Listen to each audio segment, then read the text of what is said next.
Hi friends, நீங்க வண்டி ஓட்றீங்க, டிரைவரா இருக்கீங்க, இல்ல வந்து ட்ரக் ஓட்றீங்க, பஸ் ஓட்றீங்கன்னா உங்களுக்கு காமனா வரக்கூடிய ஒரு பிரச்சனை என்னன்னா இந்த ஷோல்டர் பெயின். ஏன்னா அவங்க ஸ்டீரிங்கை யூஸ் பண்ணி வரக்கூடுங்க.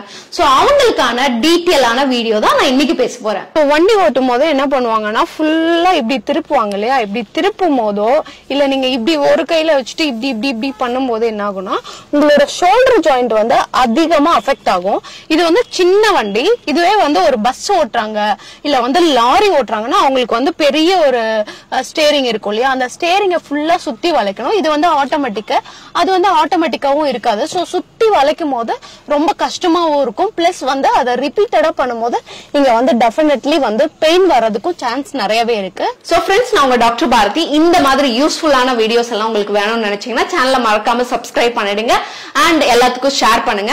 சோ இப்போ கண்டென்ட்க்கு போயிடலாம். என்ன அப்படின்னு பாத்தீங்கன்னா, இப்போ நீங்க லாங் டைம் டிரைவிங் பண்ணிட்டே இருக்கும் போது இந்த தோள்பட்டையில இருக்கக்கூடிய எல்லா தசைகளும் வந்து யூஸ் ஆகி ஒரு ஸ்டேஜ்ல வீக் ஆக ஆரம்பிக்கும். அதே போல பாத்தீங்கன்னா ஜாயிண்ட்டுக்கு நடுவுல இருக்கக்கூடிய ஃப்ளூயிடுமே கம்மியாக ஆரம்பிக்கும். அப்படி எலும்புல வந்து தேய்மானமும் வரக்கூடும். அதே போல ஜவ்ல இருக்கக்கூடிய அந்த மாய்ஸ்சரைசர் எல்லாமே கம்மியாகி ஷோல்டர் பெயின் வர ஆரம்பிக்கும். சோ ஷோல்டர் பெயின் வர ஆரம்பிச்சுச்சுன்னா சிம்டம் எப்படி இருக்கும் அப்படின்னா, மேல கை தூக்கிட்டு கீழே இறக்கும் போது அவங்க பெயின் சொல்லுவாங்க. அதே போல அந்த பக்கம் வந்து திரும்பி அவங்களால படுக்கவே முடியலன்னு சொல்லுவாங்க. இந்த இடத்துல எப்பவுமே பெயின் இருந்துட்டே இருக்குன்னு சொல்லுவாங்க. கைய பின்னாடி எடுத்துட்டே போக முடிய மாட்டேங்குது டாக்டர். அதே போல ரொம்ப கொஞ்சம் கூட கிரானிக்கா அதிகமாயிடுச்சு அப்படின்னா அவங்களால கையவே தூக்க முடியல டாக்டர் அப்படின்னு சொல்லுவாங்க. சோ இந்த மாதிரி எல்லாம் சிம்டம் இருக்கு அப்படின்னா நீங்க உங்களோட ஷோல்டரை வந்து ஓவர் யூஸ் பண்ணிருக்கீங்க, இல்ல எங்கேயோ வந்து அடிப்படை வச்சிருக்கீங்க, இல்லைன்னா இன்னும் சில பேத்துக்கு பாத்தீங்கன்னா டயபெட்டிக் சுகர் இருக்கு அப்படின்னா அவங்களுக்கு பெரியார்த்ரைட்டிஸ்னு சொல்லிட்டு ஒரு கண்டிஷன் வருங்க. சோ அவங்களுக்குமே இந்த மாதிரியான சிம்டம் எல்லாம் இருக்கிறதுக்கான சான்ஸ் வந்து நிறையவே இருக்கு. சோ இந்த மாதிரி சிம்டம் எல்லாம் இருக்கு அப்படின்னா நாம என்ன பண்ணோம் அப்படின்னு பாத்தீங்கன்னா, முதல்ல ஷோல்டருக்கு வந்து மூவ்மெண்ட் கொடுத்துக்கிட்டே இருக்கணும். ஆனா சிவியரா கொடுக்க கூடாது, ஸ்ட்ரெயின் ஆகிற மாதிரி பெயின் வர மாதிரி கொடுக்க கூடாது. சோ இந்த மாதிரி உங்களுக்கு பெயின்ஃபுல்லா இருக்கு அப்படின்னா இப்ப நான் காமிக்கிற எக்ஸசைஸ் எல்லாமே ரெகுலரா செஞ்சுட்டு வந்தீங்கன்னா அது வந்து உங்களோட மசில்ஸை வந்து ஸ்ட்ரென்தன் பண்ணும். அதே போல பெயின் இருக்கு அப்படின்னா கொஞ்சம் கொஞ்சமா அந்த பெயின்ல இருந்து ரிலீஃப் ஆகிறதுக்கும் உங்களுக்கு ரொம்பவே உதவியா இருக்குங்க. சோ இப்ப எக்ஸசைஸ் வந்து நீங்க ஜஸ்ட் வந்து மெத்தையில படுக்கிற மாதிரி படுத்துக்கங்க.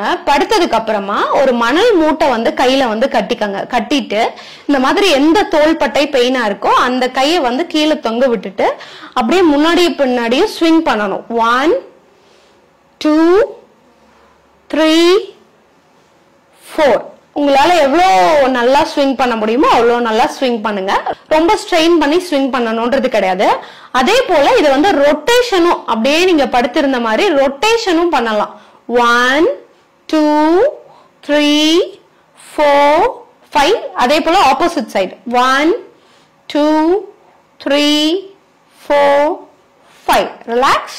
அடுத்த எக்ஸசைஸ் பாத்தீங்கன்னா இந்த மாதிரி ஒரு டவல் எடுத்துட்டு உங்களோட கையை வந்து பின்னாடி ரெண்டையுமே மேல எண்ட்ல ஒன்னும் கீழே எண்ட்ல ஒன்னும் பிடிச்சிட்டு மேலையும் கீழையும் நல்லா இழுத்துட்டு கீழே விடணும். இந்த மாதிரி எக்ஸசைஸ வந்து ஒரு 10 டைம்ஸ் காலையில 10 டைம்ஸ் சாயங்காலம் பண்ணிட்டு வரலாம். ரொம்ப பெயினா இருந்ததுன்னா நீங்க ஒரு 5 கவுண்ட்ஸ்ல ஸ்டார்ட் பண்ணிக்கலாம். இந்த எக்ஸசைஸ ரெகுலரா காலையில சாயங்காலம் பிராக்டிஸ் பண்ணிட்டு வாங்க. அதே போல பாத்தீங்கன்னா உங்களுக்கு வந்து ஷோல்டர் வந்து பெயின் இருந்துட்டே இருக்குன்னா டெய்லியும் வந்து ஒரு ஆயில் அப்ளிகேஷன் இல்ல ஆயில் மசாஜ் மாதிரி கொடுக்கறது ரொம்பவே உதவியா இருக்கும். சோ இதையும் மீறி பெயின்ஃபுல்லா இருக்கு அப்படின்னா நீங்க தாராளமா ஆன்லைன்ல கன்சல்டேஷன் எங்க கிட்ட எடுத்துக்கலாம். சோ உங்களோட ப்ராப்ளம் என்னன்னு சொல்லிட்டு நாங்க கிளியரா பார்த்துட்டு அதுக்கேற்ற மாதிரி ட்ரீட்மெண்ட் எடுத்துக்கிட்டீங்கன்னா உங்களுக்கு நல்ல பெட்டர் ரிலீஃபும் இருக்கும். பிளஸ் இந்த ஷோல்டர் மசில வந்து ஸ்ட்ரென்தன் பண்றதுக்கும் இந்த எக்ஸசைஸ் எல்லாமே நீங்க வந்து ஃபாலோ பண்ணிக்கலாங்க. சோ இந்த வீடியோ உங்களுக்கு எல்லாம் யூஸ்ஃபுல்லா இருந்திருக்கு அப்படின்னா மறக்காம சேனலை சப்ஸ்கிரைப் பண்ணிடுங்க, எல்லா நண்பர்களுக்கும் ஷேர் பண்ணிடுங்க. Thank you so much.